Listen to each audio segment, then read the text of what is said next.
Welcome back, and in our business news, the Industrial and Commercial Bank of China, the world's biggest bank, is looking to set up a high street presence in the Emirates in order to tap into trade ties between both China and the UAE. ICBC is valued at $240 billion by market capitalization and is looking to establish a retail franchise in order to cater to the vast numbers of Chinese workers here in the UAE. Experts say the high street franchise may help them with remittances and credit facilities, and there are currently around 200,000 Chinese expats living in the country. Additionally, Chinese companies won over $4.8 billion worth of deals in the UAE over the last 2 years. That's according to the Chinese Ministry of Commerce. According to a local paper, the ministry stated that trade value between both countries this year is expected to top the $25.6 billion seen last year. Dubai's Water and Electricity Authority witnessed 1.63 billion dirhams in income in the first half of the year, up from 1.5 billion for the same period last year. According to a company statement, the 8.6% rise in income was also accompanied by a fall of 4.5 billion dirhams in borrowing costs in the first half of the year, and the authority repaid 5.4 billion dirhams into a number of banks. In terms of revenue, DEWA witnessed a 44.5% growth, where electricity and water consumption totaled 6.6 billion dirhams for H1, up from 4.6 billion for the same period in 2010. According to a local paper, DEWA consumers have risen 5% so far this year, a figure which has also been forecast to grow even further.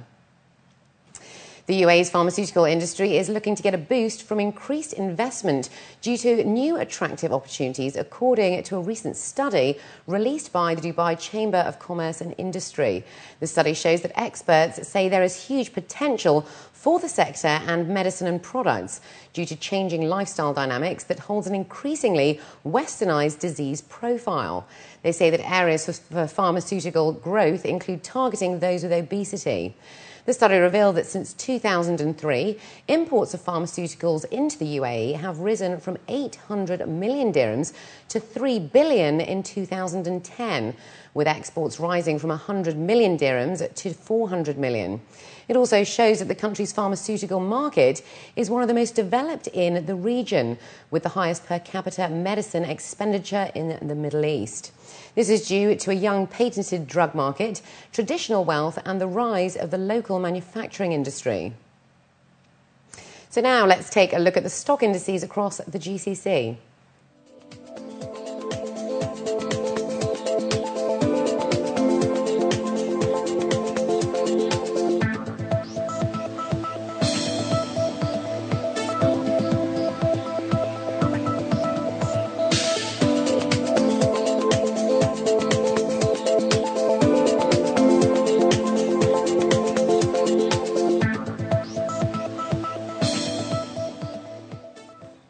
And in our world business news, Italy's Senate committee began examining a €45.5 billion austerity decree on Tuesday, where it will remain for 2 weeks before passing it to the Senate floor for open debate. The Italian government plans to balance its budget by 2013 and insists that the overall size of the deficit cuts will not change.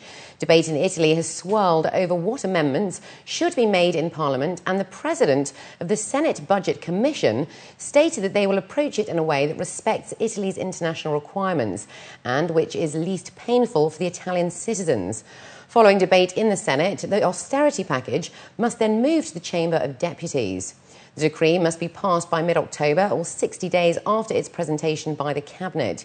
However, Italy will be under pressure from financial markets and its international partners to approve the package considerably earlier.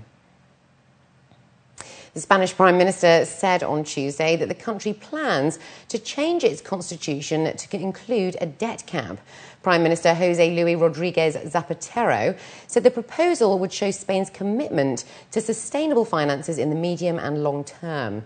The leader was in Parliament to explain saving measures worth €5 billion this year and aimed at guaranteeing that the government will hit its public deficit target of 6% of gross domestic product from 9.2% in 2010. Zapatero stated that the latest austerity measures, which include cuts to pharmaceutical budget costs and tax changes to payments made by large companies, would act as a buffer to deficit reduction plans. He added that the recent rise of spreads of Spanish sovereign debt against German debt was not justified. And finally, Venezuelan Foreign Minister Nicolas Maduro and Russian Foreign Minister Sergei Lavrov signed political and cultural accords on Tuesday in Caracas as the Russian officials tour Latin America. Both sides met at the Foreign Ministry, where they signed agreements that would promote Russian language learning and intercultural exchange. Officials said the agreements would encourage work in humanitarian areas and the field of education. Lavrov said that the governments have outlined specific actions to promote closer cooperation. Caracas and Moscow have shared technology in areas agriculture, energy, transport and housing in the past.